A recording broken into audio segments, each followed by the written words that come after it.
Tidak mudah, Oh, tidak tapi mudah, bukan tidak mustahil. mudah. Bahan jadi atau bahan mentah yang punya potensi. Nah, ini sebetulnya saya ingin mengarah ke sini nih. Ya. Jadi saya bukan iblis, saya ini mah perumpamaan saja bahwa aku tidak menyesal. Betul, karena malaikat mau di sekolah mau di rumah sama, ya. Iya. Oh, saya kira kasih kurikulum.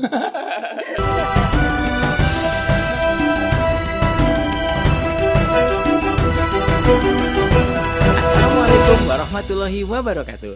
Sahabat Cendekia Muda, berjumpa kembali di sebuah program yang akan mengupas tuntas kegiatan-kegiatan yang ada di unit-unit Sekolah Islam Cendekia Muda. Kabar Cendekia Muda.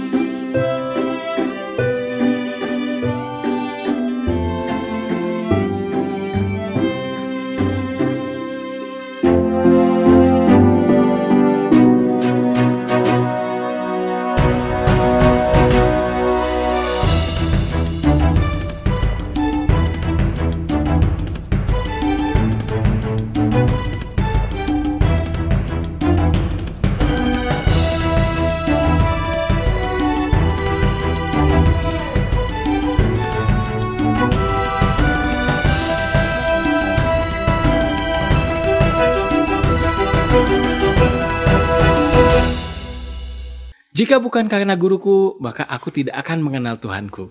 Itu adalah sebuah pepatah yang sangat terkenal di mana menggambarkan begitu pentingnya sosok seorang guru dalam sebuah dunia pendidikan. Alhamdulillah telah hadir di Kabar Cendekia Muda Kepala Bagian atau Manajer Sumber Daya Manusia Sekolah Islam Cendekia Muda dan Kepala Sekolah SMP Islam Cendekia Muda. Assalamualaikum Pak Budi dan Bu Febri. Waalaikumsalam warahmatullahi wabarakatuh. Masya Allah, mukanya cerah-cerah nih kita nih. Alhamdulillah. Pak Budi, Bu Febri, hari ini kita akan mencoba membicarakan bagaimana pola-pola pembinaan guru-guru yang ada di Sekolah Islam Cendekia Muda. Mungkin nanti ke Pak Budi kita akan membicarakan secara umum nih, mulai dari TK, SD, SMP, SMA, bahkan daycare ya, dengan God Center Education-nya, dengan step-step perkembangan Jasa Nabawiyah, dan bagaimana gambaran implementasinya di SMP nanti ke Bu Febri. Begitu. Nah, ini ke Pak Budi dulu nih, Pak Budi. Siap Pak Yogi. Pak Budi, kira-kira berapa sih jumlah karyawan yang ada atau guru-guru, tenaga pendidik dan kependidikan ya, yang ada di Yayasan Laju Pendidikan di seluruh Sekolah Islam Cendekia Muda? Kalau bicara itu total sampai saat ini Pak Yogi ya, ada mungkin sekitar 220-an 220, Masya tenaga Allah. pendidik dan tenaga kependidikan dalam artian baik guru, staf dan lain sebagainya. Kurang lebih jumlahnya sebanyak itu. 220, lumayan banyak nih Pak Budi. Lumayan banyak, Masya Allah. betul. Dari 220 ini nih Pak Budi, kan tentunya akan berbeda ya, mulai dari TK, SD, SMP, SMA, yang tentunya berdasarkan dengan implementasi Sirah Nabawiyah juga. Betul. Nah, kira-kira gambaran pembinaannya itu gimana Pak Budi? Kalau berbicara soal pembinaan, mungkin sebelum berbicara pembinaan kita akan berbicara dulu soal bagaimana open recruitment-nya. Betul. Kualifikasinya Pak Budi ya? Iya, kualifikasinya. Okay. Nah, biasanya sih secara umum kita bagi menjadi 3 kualifikasi untuk karyawan atau tendik, tenaga pendidikan yang masuk sini. Yang pertama kita lihat spiritualnya seperti apa. Yang kedua kita lihat skill profesionalnya seperti apa, dan yang terakhir mungkin secara kejiwaan atau psikologisnya seperti apa. Jadi yang pertama itu spiritualnya spiritual, dulu ya? Betul. Menarik nih. Betul, karena kalau di sini kami berprinsip gitu, kadang pembinaan spiritual jauh lebih memakan waktu dibanding pembinaan profesional. Yang lainnya. Iya, yang lainnya insya Allah. Kalau spiritualnya sudah bagus, insya Allah yang lainnya pun harusnya fitrahnya itu mengikuti. Sama ya kayak di Islam juga diajarkan, bahkan ada satu amalan yang akan berpengaruh ke amalan yang lain gitu, misalkan sholatnya bagus, insya Allah yang lainnya aman. Nah, kita pun lihatnya screennya di spiritualnya bagus, yang lainnya bagus gitu ya. Insya Allah harusnya seperti itu, walaupun ya mungkin adalah sedikit anomali sedikit bisa jadi ada, tapi insya Allah selama ini tidak pernah meleset. Makanya kalau kita berbicara pembinaan, kita kuatin yang pertama di spiritual dulu.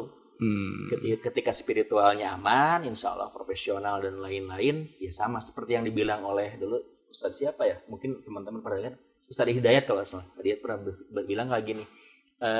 Ketika zamannya ujian Ustadz Hidayat, dia ngafalin tuh bukan di asrama, tapi di masjid. sekalian bisa nguatin ibadahnya, sekalian menghafal juga, dan insya Allah ketika itu dikombin katanya, Betul. semua ilmu yang masuk tuh, semua ilmu yang dia pelajari itu akan gampang masuk. Betul. Nah, kita pun melihat sama di sini. Iya. Kita kejar spiritualnya, mudah-mudahan yang lainnya pun bisa mengikuti dengan baik lah tentunya. Iya. Jadi bisa dikatakan mungkin ya ketika Sekolah Islam Cendekia Muda itu dengan prinsip God Center-nya untuk Betul. siswa dan untuk kurikulum begitu kan ya, maka ketika kita rekrutmen pun kita God Center. Jadi yang utamakan ada spiritualnya. Betul. Begitu mungkin, Masya Allah. Bagaimana dia mencintai pekerjaannya akan selaras dengan bagaimana dia mencintai robnya. Iya, Masya Allah, luar biasa.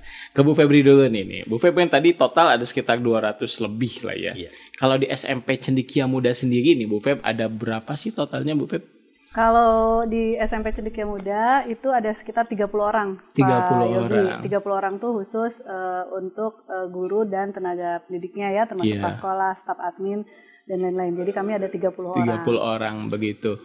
Total jumlah siswanya berapa Bu Feb tahun ajaran ini di SMP? Di SMP tahun ajaran sekarang total 222 orang. 222. Jadi Iya. bisa dikatakan ya proporsinya itu kalau tadi gurunya ada 26, kemudian tenaga kependidikannya ada Sekitar 5 5 orang.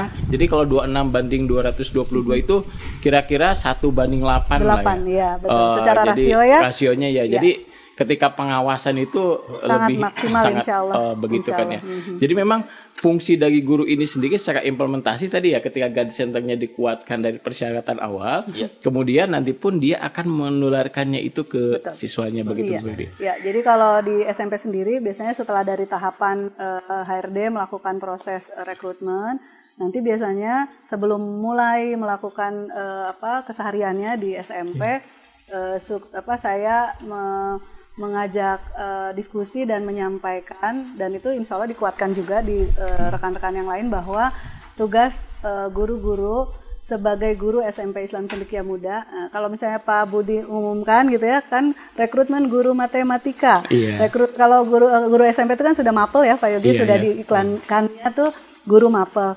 Tapi begitu sudah melalui segala macam rangkaian proses dari HRD, saya ingatkan lagi bahwa kalau di SMP Islam Cendekia Muda mengajarkan mata pelajaran itu satu dari beberapa bagian tanggung jawab lainnya. Iya. Jadi ada tanggung jawab lainnya, yaitu misalnya karena guru SMP adalah guru kelas juga. Kemudian dia juga nanti akan menghandle satu level kan, kalau level 7, level 8, level 9 nanti ada kegiatan proyek.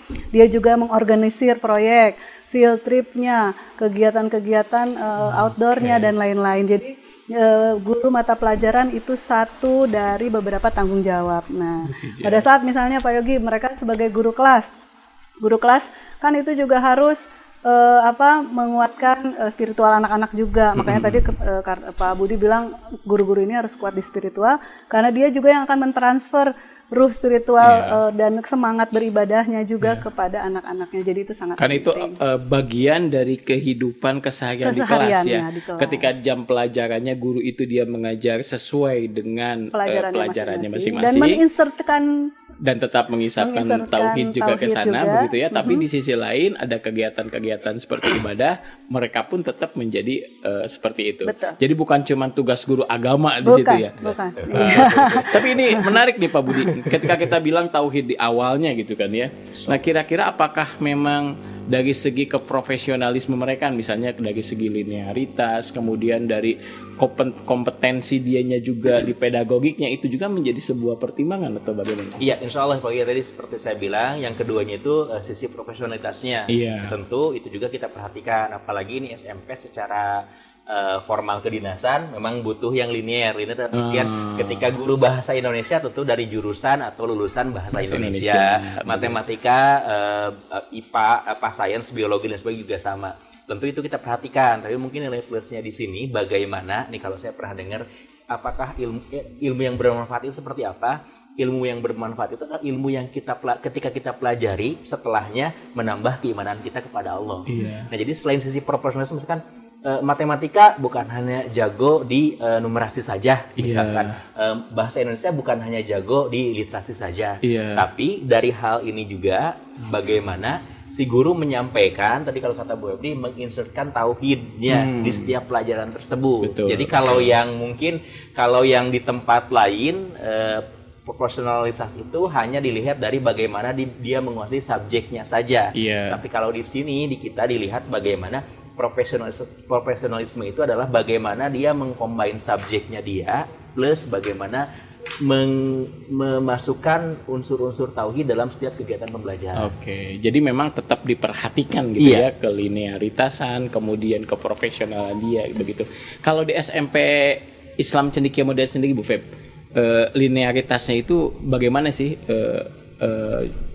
proporsinya begitu? Ya, kalau yang saya lihat kayaknya sudah hampir 100%. 100% ya, hampir 100% sudah linear Pak Yogi, bahkan beberapa di antaranya sudah master gitu ya di bidangnya. Jadi sekitar mungkin 30% dari guru-guru SMP itu dia sudah master di bidangnya. Jadi jadi ada S2 gitu ya. Sudah S2 Pak Yogi. Betul, jadi insya Allah penting sekali untuk mendalami bidang mata pelajarannya itu untuk memudahkan mereka juga dalam konsep menyampaikannya juga gitu. Pada saat dia master di bidangnya atau dia menguasai bidangnya, itu akan lebih mudah kan dalam menyusun konsep agar anak-anak mengerti gitu dalam pembelajarannya. Terkadang memang sih begini ya Pak Budi, Bu Febri, ketika kita berbicara soal tenaga pendidik nih, terutama di sekolah Islam seperti di Cendekia Muda begitu. Itu seperti mencari jarum di tumbukan jerami tuh. Yang dia master, yang dia kompetensinya pedagogiknya baik, dia menguasai bidangnya, tauhidnya bagus, tapi ternyata kalau Allah berkehendak ini semua ada banyak bahkan ya. Jadi bukan lagi jarum di tumbukan jerami, insya Allah banyak begitu kan. Tidak mudah, tapi bukan mustahil. Betul. Iya. Memang tidak mudah untuk mencari kompetensi yang kompleks seperti itu. Tapi ya sedikit entah saya sering bilang kayak gini, bisa jadi yang kita terima itu bahan jadi atau bahan mentah yang punya potensi. Ini sebetulnya saya ingin mengarah ke sini nih. Ya, kalau barang jadi mah itu yang jarum ditumbukan jerami tadi gitu. Tapi barang mentah yang ada potensi, karena kalau kita bilang misalnya di usia guru nih, fitrahnya juga kan ke arah bagaimana dia sudah takarub kepada Robnya begitu kan ya. Ini bagaimana nih Pak Bud caranya nih ketika kita bilang menggali potensi di bidang ini yang dilakukan di Sekolah Islam Cendekia Muda? Ya ini bisa jangan sangat subjektif atau objektif memang Pak Yogi ya, penilaiannya yang akhirnya mah ya kita hanya maksimalkan ikhtiar, sisanya kita serahkan kepada Allah. Karena masalah pembinaan itu bahkan iblis saja katanya pernah berkata kepada Rasul bahwa aku tidak bisa menyesatkan, katanya. Saya bukan iblis, saya ini mah perumpamaan saja. Bahwa aku tidak menyesatkan dan engkau pun tidak bisa memberikan petunjuk. Itu kita berdua hanya berusaha, Allah lah yang akhirnya menentukan dan orang tersebut. Nah, kita pun pada akhirnya ya lihat secara potensial secara manusiawinya ada ke arah mana. Bahkan sering bilang saya ke Febri ya, atau ke semua pimpinan ketika kita lagi operasi kemana-mana, ini bagus di bidang ini, tapi ada lemah di bidang ini. Tapi kalau pimpinannya atau ini siap untuk membina, ayo kita coba 3 bulan ke depan. Ya semoga Allah memudahkan dan sebagainya. Tapi jangan sampai ini pasti berat, tapi mudah-mudahan dari beratnya kita membina itu jadi bagian juga peran dakwah kita kepada guru, pimpinan kepada guru dan lain sebagainya. Peran kita juga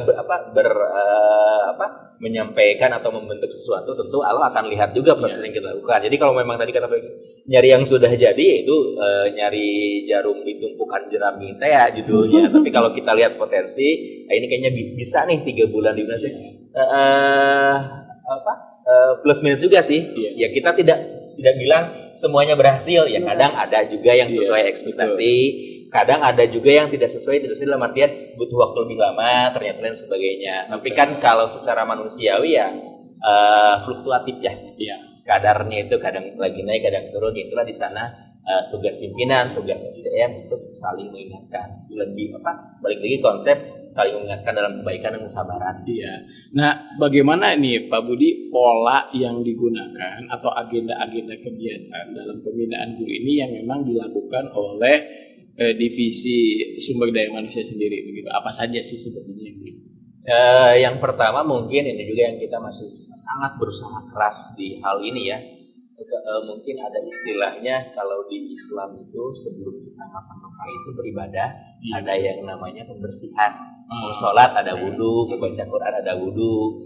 Nah, pun dengan kita semua, tidak hanya guru, tidak hanya karyawan lain, bahkan pimpinan sekalipun, baik di divisi atau pimpinan ini, ada yang namanya kita saling memantau dan mengingatkan dalam hal ibadah harian, ibadah sunnah, ibadah wajib, insya Allah itu mah ada bukan pilihan kalau ibadah wajib.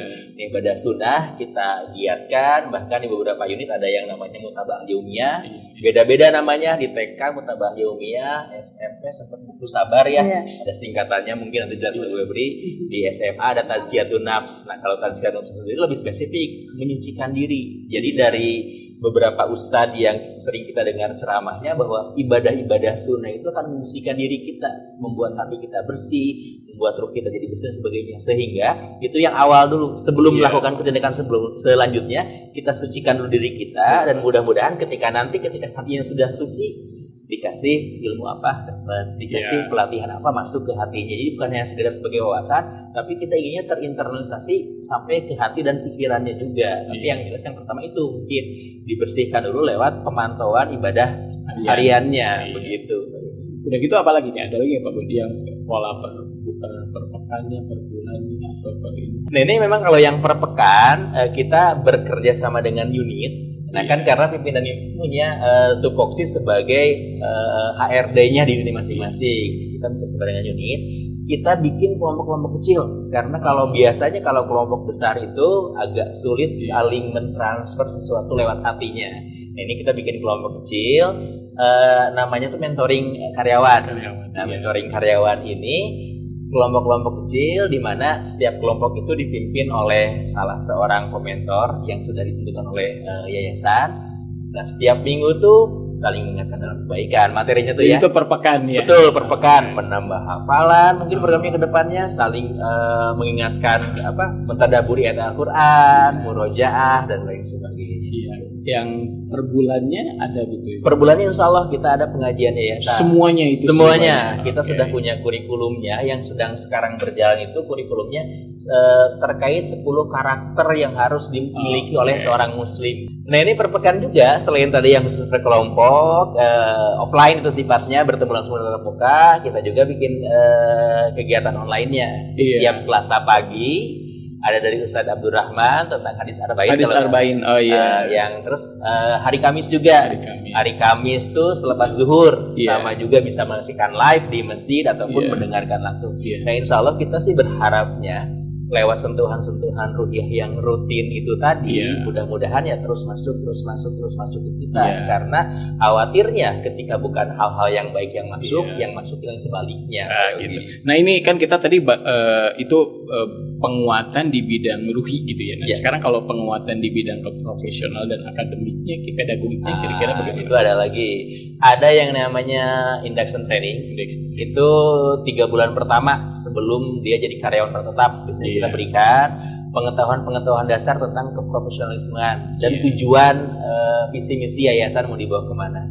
Dan itu tidak hanya untuk guru, untuk semua karyawan.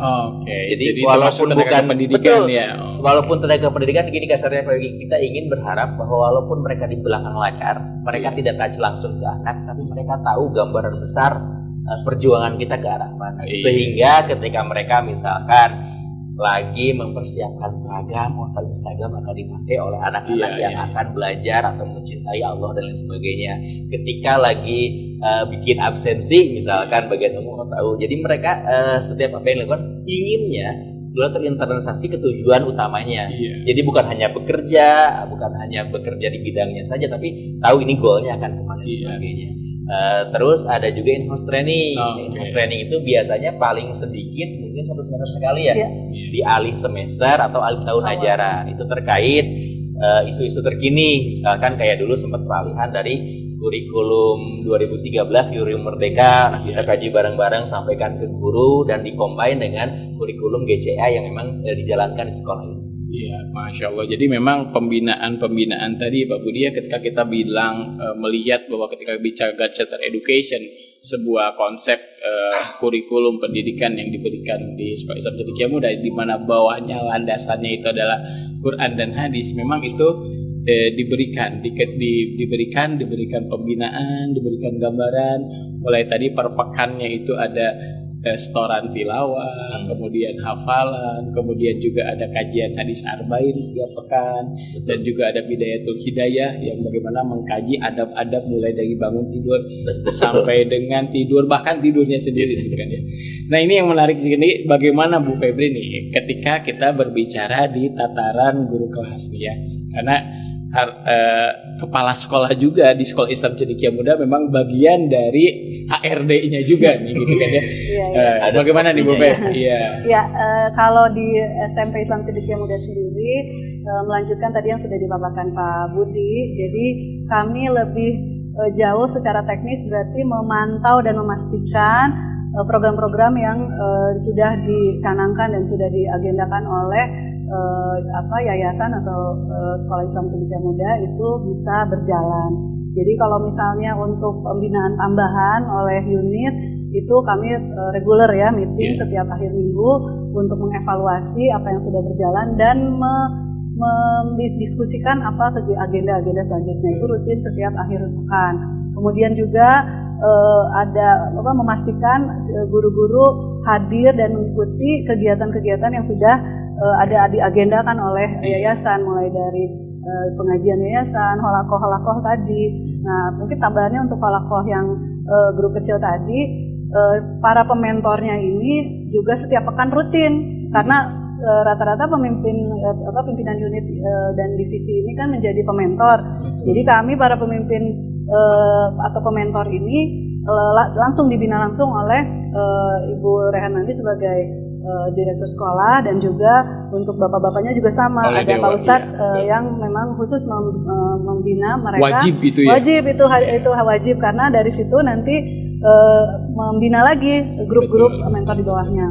Itu dari sisi pembinaan spiritual, memastikan juga mutabaah dari para guru ini diisi dan diberi suntikan-suntikan semangat untuk mengisinya. Karena tadi pentingnya pada saat memberikan keteladanan, mentransfer semangat-semangat ibadah itu pentingnya untuk diberi amunisi para guru. Nah, untuk dari sisi kompetensi, guru-guru mengikuti juga training-training yang kaitannya dengan mata pelajarannya atau profesionalisme beliau dalam melaksanakan tugas, baik dilaksanakan internal yang dipimpin langsung atau diselenggarakan langsung oleh HRD maupun juga dari unit.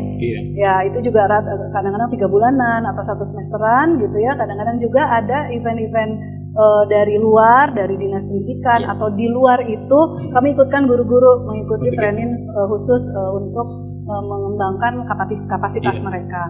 Nah, setelah input pengetahuan, kemudian suntikan-suntikan motivasi segala macam yang bentuknya training, workshop dan lain-lain, kami juga melakukan pengamanan. Garda lainnya adalah dengan supervisi dan penilaian kinerja. Itu dilakukan per tahun? Rutin, ya. Jadi setiap akhir semester. Jadi setiap akhir semester itu sebenarnya gini, kalau proses supervisi dan penilaian kinerja kan berlangsung sepanjang waktu. Namun penyampaian kembali atau hasil yang dibuat atau penyampaian kembali ke guru-gurunya, maksudnya mengevaluasi hasilnya ke guru-guru itu minimal 1 semester, minimal 1 tahun ajaran, tapi yang skala kecilnya 1 semester Pak Yogi. Seperti itu. Kalau misalnya ibaratnya kalau ada rapotnya gitu. Ya, kalau anak-anak punya rapot, guru-guru punya rapot di akhir ini sahabat tahun. Cendekia Muda nih. Jadi bukan cuma anak-anak yang punya rapot nih, guru-gurunya punya rapot. Hafalannya sudah sampai berapa juz gitu ya. Kemudian kayak gambaran gitu ya, pedagogiknya, kemampuannya, keterampilan komunikasi dengan sosialnya seperti apa, kompetensi kepribadiannya seperti apa, cara-cara mengajarnya. Ada rapotnya ternyata guru-guru di kehadiran juga. Kehadiran, jadi kami penting. Jadi bagi kami nih Pak Yogi dan Pak Budi juga, karena guru ini kan sebenarnya sosok yang digugu dan ditiru ya. Betul. Pak ya. Jadi penting bagi kami tentunya pastinya dari lapisan HRD yayasan dan kami para pimpinan unit ingin memastikan teman-teman guru dan staf ini menjalankan fungsinya dengan baik karena yang mereka berikan adalah contoh dan teladan. Dan ini satu hal yang penting kalau bagi kami di Sekolah Islam Cendekia Muda khususnya SMP itu guru melakukan keteladannya keteladanannya itu tidak hanya di dalam sekolah, Pak Yogi. Iya. Mereka harusnya menginternalisasi sesemua yang kita sudah berikan wawasannya itu di luar sekolah juga. Karena guru ini dia bukan hanya dia mencontohkan dirinya as a person, as a Muslim, bukan sebagai guru yang di sekolah aja begitu keluar. Contoh nih, misalnya teman-teman kan yang datang ke sekolah Islam Cendekia Muda ini beragam, bahkan saya pun sama, kita semua pun sama berproses ya Bapak Yogi, Pak Budi. Sekarang kalau Islam mengajarkan, kita ada sekolah Islam, kita mengajarkan anak-anak misalnya yang akhwat, berbusana muslim yang rapih, yang sesuai syariat. Di sekolah kan tentunya kalau guru-guru SMP ya tidak ada pilihan lagi dengan, maksudnya kalau sebagai seragam, kalau di bank-bank ada seragamnya apa-apa, bagi kami seragamnya adalah seragam muslimah syar'i, seperti itu, untuk memberi contoh pada anak-anak. Nah, apakah begitu keluar sekolah ya sudah bebas saja gitu ya, itu pilihan, tapi itu juga bagian dari perhatian kami yang kami ajak bicara gurunya. Betul, karena malaikat mau di sekolah mau di rumah sama. Ya. Iya. Jadi kami ingatkan lagi itu hal sesimpel itu. Satu hal lagi, contoh misalnya, ini penting sekali Pak Yogi, sebagai bahwa betapa pentingnya memperhatikan hal kecil tapi untuk sesuatu yang besar. Misalnya adab interaksi. SMP sudah mulai memisahkan laki-laki dan perempuan, dan untuk semua karyawan, setahu saya nggak hanya di SMP, adab berinteraksi antar guru laki-laki dan guru perempuan, atau karyawan laki dan perempuan juga diatur sesuai adab interaksi dalam Islam. Nah, bahkan sampai urusan tidak boleh boncengan antara bapak ibu guru. Satu mobil juga nggak boleh. Satu mobil nggak boleh cuman berdua gitu. Satu pergi, kadang-kadang pergi ada driver gitu ya. Ada kayak pergi field trip siapa aja, si A, si B, si C. Bahkan kalau saya pribadi ada tambahannya Pak Budi, saya suka bilang kalau bapak-bapaknya dua, berarti ibu-ibunya juga harus dua. Nggak boleh ibu-ibu cuma sendiri, bapaknya dua. Kalau saya suka gitu. Jadi kayak kita berjaga-jaga aja. Memang saya yakin semua, maksudnya apalagi saya kan nggak akan apa-apa, tapi itu hal-hal kecil yang kita jaga. Ya. Bagaimana gitu. Ikhtilat mereka, tidak ada ikhtilat, tidak kholwat gitu. Itu yang kita jaga juga. Bismillah. Terus kayak tambahan tadi tentang bahwa semua lini di SMP kita berikan info-info terbaru, perkembangan sekolah, apa yang anak-anak lakukan, yang tadi sampai Pak Budi sampaikan. Saya punya cerita sedikit menarik. Admin saya suka saya kumpulin kalau ada perubahan, apalagi sini ibu berdua saya jelasin gini-gini, nanti kalau ada orang tua bertanya atau ada tamu apa begini-begini, ini sekarang situasi kita sebegini-begini, begitu diupdate terus. Nah, kemarin admin saya ada yang cerita pas lagi ada informasi gini-gini, ada orang tua yang bertanya kan, oh ibu mohon maaf dengan siapa namanya, saya A katanya. Begitu ditanya lagi, ibu jabatannya apa? Oh iya saya admin di sini. Oh, saya kira kasih kurikulum. Dia kayak ngejelasin kurikulum. Ingin menjelaskan kurikulum, menjelaskan semua. Saya, bukan saya admin Bud. Oh, saya kira kasih kurikulum. Itu salah satu contoh bahwa jangankan guru ya, semua lini dari sekolah kita perlu tahu sebenarnya untuk kepentingan mereka sendiri ya, pada saat tahu bahwa ini ada sesuatu yang mereka usahakan di sini adalah investasi akhirat mereka. Benar-benar mereka akan fight ini, mengerjakan ini dengan sungguh-sungguh, dengan niatan ibadah karena Allah, karena pahalanya juga mereka sendiri yang akan dapat. Ini Bu Feb nih, pertanyaan yang saya juga sering bertanya-tanya nih. Anak saya juga kan di Cendekia Muda gitu kan ya. Dia sekolah dari mulai jam 7 sampai dengan jam 4. Kemudian proyeknya banyak. Kadang-kadang malam-malam ya WA gurunya ya mau nanyain ini potong rambut gimana. Sampai malam-malam. Hari Sabtu juga kadang-kadang kamu WA-an juga gitu kan, gimana. Ada proyek lah, ada kegiatan, belum lagi tadi pembinaan yang banyak. Ini gimana ngerjainnya? Gimana nih ngerjainnya?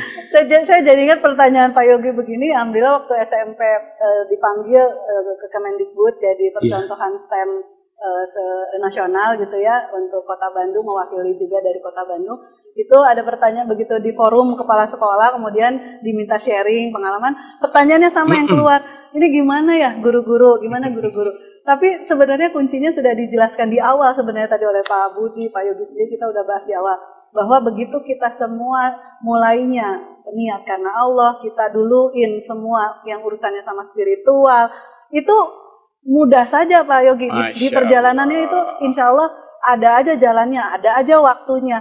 Kalau soal tadi, pada saat mungkin memang tergantung juga availabilitas dari guru-guru tadi ya. Pada saat anak-anak rata-rata mengontak atau orang tua, selama ini yang saya rasakan pengalaman dan situasi yang terjadi di SMP khususnya, itu guru-guru sebisa mungkin dia bisa akses anak-anak, sebisa mungkin dia menjawab pertanyaan anak dan orang tua di waktu-waktu bahkan di luar sekolah, itu dilakukan Pak Yogi. Kemarin ada cerita dari salah satu orang tua, Ibu sampai latihan sidang, mau sidang, ada Isya janjian sama gurunya, Jinit, latihan sidang didengerin sama gurunya. Itu luar biasa dedikasinya Pak Yogi, alhamdulillah sebagian besarnya. Andai pun ada yang agak susah akses, itu biasanya memang misalnya punya bayi atau punya anak kecil yang mungkin agak terganggu, tapi kalau secara umum rata-rata guru-guru itu siap diakses kapan saja gitu. Dan selalu saya ingatkan Bapak Ibu, kelebihan dari waktu yang mungkin terpakai, please niatkan saja karena Allah aja yang nanti akan ganti apapun kelebihan waktu, tenaga, harta, materi segala yang Bapak Ibu sudah sumbangsihkan untuk jihad di sekolah Islam. Masya Allah. Jadi sebetulnya dengan pola pendekatan kita ke God Center, gitu, ke tauhidan itu justru kegiatan yang banyak, kemudian pengontrolan siswa baik di sekolah ataupun di rumah juga bisa kepantau, diskusikan juga bisa dapat, dan Allah itu memudahkan begitu kan ya. Betul. Masya Allah. Pak Yogi, ada satu lagi nih, kalau pertanyaannya dibalik nih, bagaimana nih guru-guru, terutama saya pribadi, saya sudah 17 tahun bergabung bersama Sekolah Islam Cendekia Muda. Dari anak saya yang pertama umur 2 tahun dan sekarang sudah kuliah tingkat 2, Pak Yogi, Masya Allah, tabarakallah. Itu kami para ibu, gini ya, saya ada bapak-bapak juga, para ibu, bagaimana kami full juga di sini dan anak-anak kami tetap bisa ini juga salah satu yang saya rasakan sebagai karyawan dari Sekolah Islam Cendekia Muda ya, yang salah satu yang mungkin jarang ada juga di yayasan-yayasan lain atau di sekolah-sekolah lain, yang betapa yayasan dan Sekolah Islam Cendekia Muda itu memperhatikan kesejahteraan dari karyawannya, Pak Yogi, kesejahteraan, kenyamanan. Misalnya kadang-kadang juga saya rasa kami suka diajak healing juga Pak Yogi, ada namanya gathering ya Pak Budi, suka kapan Pak Budi kayak gathering berikutnya. Jadi ada grupnya jadi ada gathering rutin, entah karyawannya saja atau bersama keluarganya. Kemudian juga saya yang punya anak 4, mohon maaf, anak saya 4 semua bersekolah di Cendekia Muda, itu kami para karyawan tuh mendapatkan kesempatan beasiswa untuk anak. Jadi kami, dan saya ingat sekali founder dan pemilik dari sekolah ini, Bu Rehanani dan Pak Samsul, selalu mengatakan bahwa apapun, kalau kalian misalnya bersungguh-sungguh mengerjakan hal ini, kalian tampil sebagai guru-guru terbaik bagi murid-murid kalian, dan yakinlah Allah akan berikan guru-guru terbaik juga bagi anak-anak kalian. Seperti itu. Satu. Yang kedua, bagi kami para ibu, berada di anak-anak kita berada di lingkungan yang sama dengan kita, bersama kita tahu anak kita ada di lingkungan teman-teman kita yang juga sama, visi kami sama, tujuannya. Ya itu luar biasa sekali Pak Yogi. Jadi kayak kita tuh udah jadi satu keluarga besar. Karena bagi pemilik sekolah ini bahwa anak, guru dan karyawan juga diharapkan bersekolah juga di tempat yang sama, agar orang tuanya juga maksimal mengeluarkan ide-idenya, semangatnya, karena dia tahu apa buah hasil dari kerja kerasnya juga akan dirasakan dan dinikmati oleh anak-anaknya juga yang berada di sini. Gitu Pak Yogi. Tambahan mungkin Pak Yogi, yaitu balik lagi soal tadi kan kesejahteraan, kebanggaan juga. Betul. Kita ingin menghadirkan kebanggaan sehingga guru-guru itu kita upgrade hal-hal yang terkait dengan kebanggaan. Misalkan ada beberapa program internasional nih. Wow, ya betul. Kan mungkin misalkan ngobrol dengan anak-anaknya, sudah pernah kemana. Ini guru-gurunya juga ya minimal kalau yang regionalnya bisa ke Singapura, ya Malaysia ya. Jadi ada program ya. Iya. Healingnya lumayan tuh. Jadi lumayan. Kebagian guru semuanya itu Pak Budi. Insya Allah itu urutannya. Kalau yang program Singapura itu kita tiap tahun, kemarin pending aja 2 tahun gara-gara pandemi, kita terakhir 2019 ada program dan itu digilir guru berdasarkan TMT berdasarkan tahun masuk digilir, terus siapanya di panitia ikut dan sebagainya. Terus ada program umroh juga. Ada program umroh juga kemarin sama terpending 2 tahun gara-gara pandemi. Insya Allah mulai tahun inilah sudah ada yang umroh. Tapi kalau umroh mah karena dihubungkan dengan niat itu mah tidak ada TMT. Iya. Tapi guru-guru karyawan mangga boleh silakan nabung, tapi nabungnya juga tidak full 100%. Kalau tidak salah cuma 30% lah sisanya nanti langsung dibantu oleh yayasan. Masya Allah. Jadi memang pembinaannya itu dari atasnya memberikan perhatian, kasih sayang terhadap karyawan-karyawannya secara manajemen, dan insya Allah nanti dari guru itu pun nanti ke peserta didiknya juga memberikan mentransfer rasa kasih sayang tersebut. Masya Allah. Jadi sekolah Cendekia Muda bukan hanya siswanya, gurunya, jadi seluruh sivitas yang ada itu menjadi sebuah keluarga besar. Insya Allah kita arahkan ke arah sana. Pak Yogi, kadang-kadang ada tambahan, kadang-kadang ada surprise juga loh Pak Yogi, dari yayasan maupun dari sekolah. Tiba-tiba hari telur, kita karyawan dibagi telur sebanyak sekilo, Pak Yogi, dikasih bagi-bagi telur. Sederhana gitu ya, tapi telur itu siapa sih nggak makan telur di rumahnya gitu. Terus tiba-tiba vitamin C, bagiin vitamin C. Luar biasa. Terus ini yang rutin bahkan kemarin sempat di tempat lain mau bahkan THR nggak dapat atau apa. Pada saat pandemi gitu pada saat pandemi, bingkisan lebaran itu rutin, hiburan banget itu ya, bingkisan lebaran. Alhamdulillah kalau jadi di Sekolah Islam Cendekia Muda biasanya forum orang tuanya juga suka bentuk kasih sayangnya itu kan memberikan. Jadi dapatnya double gitu ya. Dari forum orang tua dapat, dari yayasan juga dapat. Itu bentuk-bentuk hal-hal kecil yang itu emang kalau untuk sebagiannya Bu ya saya sampaikan selain tadi memang karena di driving oleh tugas dan amanah terkait pekerjaan, ada juga yang kayaknya muncul secara inisiatif sendiri. Kayak tiba-tiba weekend ngajak jalan-jalan anak-anak muridnya gitu, janjian beberapa. Kadang ada yang janjian buka saum sunnah bareng. Nah, sering sekarang banyak yang kegiatan tersebut. Iya, padahal kalau dilihat dari tugas tidak ada penugasan khusus terkait itu. Tapi mungkin karena tadi sudah merasa keluarga tadi, bahkan dengan anak pun tidak ada jarak, hanya urusan profesional di kelas aja. Di luar kelas pun akhirnya menjalin hubungan. Bahkan kalau boleh dibilang hampir tiap tahun nih di sini tuh kan di Puri Ayu tuh SD SMP. Tapi tiap tahun kadang ada yang berseragam SMA datang. Itu anak-anak yang alumni tuh kangen ke gurunya, datang berkunjung apa segala macam. Masya Allah, luar biasa. Sahabat Cendekia Muda, obrolan yang sangat menarik tentang bagaimana program pembinaan guru yang ada di Sekolah Islam Cendekia Muda. Kita menyadari bahwa guru merupakan sosok yang paling penting, sosok sentral dalam sebuah dunia pendidikan, di mana ketika kita memperhatikan keadaan guru, menguatkan keadaan guru, dan tentunya memberikan juga pengetahuan terhadap guru, maka itu semua akan ditransferkan kepada peserta didiknya di kelas. Terima kasih atas perhatiannya. Semoga informasi yang kami berikan bisa memberikan pencerahan kepada sahabat Cendekia Muda semuanya. Semoga kesehatan, keberkahan, dan kebahagiaan selalu bersama kita semua. Kita tutup dengan hamdalah. Alhamdulillahirrahmanirrahim. Subhanakallahumma wa bihamdika asyhadu an la ilaha illa anta astaghfiruka wa atubu ilaik.